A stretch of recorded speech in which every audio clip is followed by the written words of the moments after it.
Contează dimensiunile la un bonsai? Toată lumea se uită la cât de mic sau cât de mare este un bonsai, dar dimensiunile nu contează.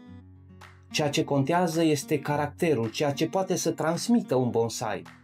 Și caracterul nu vine din centimetri, vine din proporții, din modul în care trunchiul spune o poveste, din naturalețea ramurilor, din echilibrul dintre volum și goluri, din senzația că ai în față un copac adevărat în miniatură. Uite, acest cotonaster are doar vreo 15 cm de la vas în sus, dar peste 13 ani de muncă. E crescut din butaș, fără sârmă, doar tăieri și răbdare. Și deși e mic, transmite mult mai mult caracter decât mulți bonsai mari. Pare matur, stabil, proporționat și credibil. Asta este esența bonsaiului. Am aici plante de Cotoneaster Coral Beauty, plante tinere, au aproximativ 2-3 ani de zile și acestea crescute din butaș. Se pot crea bonsai imediat, bonsai de calitate, bonsai ca acesta. Ce trebuie să facem? Trebuie să mergem în pepiniere, trebuie să mergem pe la Dedeman sau le putem găsi chiar și pe internet. Important este să pornim cu plante tinere, să nu avem tăieri foarte drastice. Plantele trebuie să exprime naturalețe, să nu se vadă tăieri.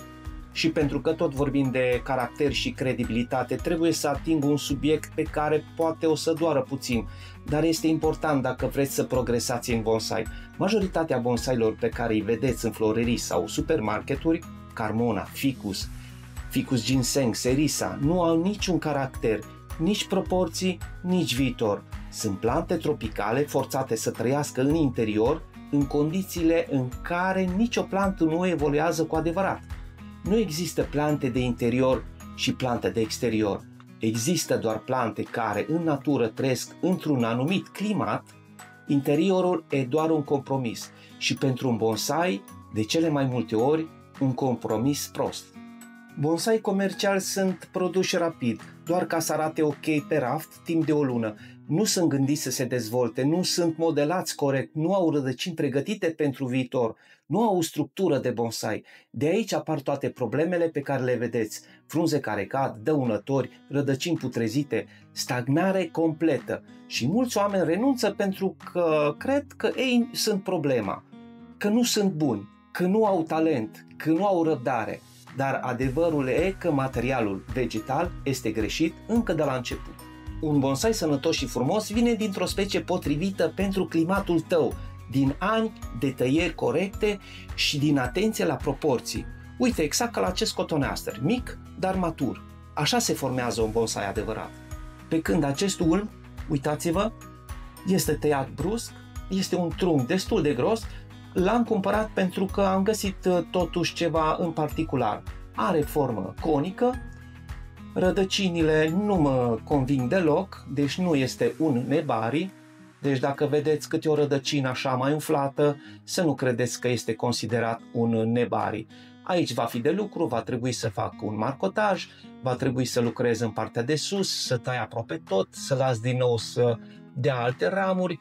Deci s-ar putea să dureze 6, 7, 8 ani de zile să arate cât de cât a un bonsai. Pentru că va trebui să creez în această parte ramuri structurate, pornind de jos cu grosimi echilibrate, exact ca la acest cotoneaster. Deci mai bine pornesc de la zero cu o plantă tânără, plantă autohtonă, decât să pornesc o plantă tropicală. Trebuie să o țin în casă, se îmbolnăvește, nu-i convine pentru că ar vrea și ea să fie afară, afară nu este bine pentru că este foarte frig și așa mai departe. Uitați-vă la acest cotonaster, câtă satisfacție vă poate da acest micuț bonsai. Primăvara face flori frumoase, albe, se umple, practic toată corana este plină de flori. În toamnă, când cad frunzele, apar aceste fructe roșii spectaculoase. Mai puțin și cad și ele, este perfect natural, este cursul naturii, deci toate plantele vor să evolueze, vor să se multiplice, a ajuns la stadiul când a terminat fructele trebuie să ajungă undeva pe pământ ca să poată să încolțească, deci ăsta este cursul natural acestui bonsai. Bun, acum că am vorbit despre caracter și proporții, după ce v-am certat un pic spunând că nu este chiar indicat să cumpărăm plante din comerț, din supermarket, hai să intrăm un pic în partea practică și o spun din experiență. Cotoneasterul e una dintre cele mai prietenoase specii pentru bonsai, dar are câteva mici secrete pe care, dacă nu le știi, îți dă băgătăi de cap. În primul rând, tăierile unde se fac nu reușește să cicatrizeze, deci va trebui din timp să gândești ce trebuie să lași și ce trebuie să tai, ca să nu fii nevoit mai apoi să faci tăieri drastice, pentru că cotoneasterul nu mai cicatrizează. Cotoneasterul iubește apa, dar nu iubește bălțile, așa că regula e simplă. Udăm bine, lăsăm substratul să se apropie de uscat, apoi udăm din nou. Și mai e ceva, un cotonaster sănătos bea mult mai mult decât crezi. Dacă îl ții prea mult uscat, îți răspunde imediat cu frunze mici, galbene sau căzătoare. Și știu că mulți intră în panică atunci. E o specie de exterior, 100% iubește soarele, cu cât are mai mult soare, cu atât înflorește mai bine. Face fructe mai multe și scoate internoduri scurte, ceea ce pentru bonsai e aur. Dacă îl ții la umbră, o să vezi imediat frunze rare, ramuri alungite, culoare verde, verde deschis și fix opusul a ceea ce vrem de la un bonsai. Cotonasterul suportă tăierile foarte bine, dar cum am spus mai înainte, nu tăiem ramuri foarte groase. Deci nu lăsăm ca planta să se dezvolte foarte mult în locuri nepotrivite ca apoi să fim în situația să tăiem. Dar la tăieri nu are nicio problemă, răspunde foarte bine, face creșteri destul de multe, după cum vedeți este destul de des. Eu îl tai de câteva ori pe an atunci când începe să alungească vârfurile, chiar și 2-3 ori pe an. Îl mențin întotdeauna în această formă, nu las niciodată să se alungească mai mult, să-mi fac îngroșări inestetice în puncte care nu aș vrea să se îngroașe. Nu lăsa niciodată ramurile să fugă 20-30 de centimetri înainte să le atingi. Dacă lași să facă treaba asta, pierde din compactare și începe să pară un tufiș, un ginseng bonsai sau cum vreți să-i spuneți. Îngroșarea ramurilor și trunchiului, la cotoneaster îngroșarea e lentă, dar sigură. Secretul e să-l lași să crească liber, măcar o perioadă pe an. Dacă îl tunzi obsesiv, nu o să îngroașe niciodată nimic. Și asta mă refer în primii ani de viață. În primii 6-7 ani trebuie să lași să crească câte 4-6 săptămâni pe an, îl lași un pic mai wild, după aia vii cu o formă finală. Deci repeți asta de mai multe ori și după 10-12 ani de zile deja încep să prindă contur, începe să fie un bonsai adevărat, nu se vede nebarii pentru că este acoperit de mușchi, pentru că nu am schimbat substratul de aproape 3 ani de zile, mușchiul a început să se dezvolte, dar nu este nicio problemă când o să schimb ghiveciul, vreau să schimb ghiveciul, dacă observați, acest ghiveci este puțin supradimensionat, este puțin mai mare decât ar trebui să aibă acest bonsai.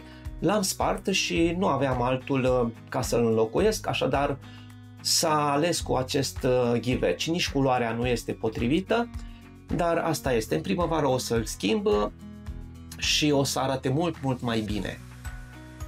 Substratul ideal pentru cotonaster. Cotonasterul nu este pretențios, dar un substrat aerat îl face să explodeze la creștere. Eu folosesc o combinație de acadama, puțin chiriuzuma, pumice, nimic materie organică. După cum vedeți, aici este doar substrat anorganic.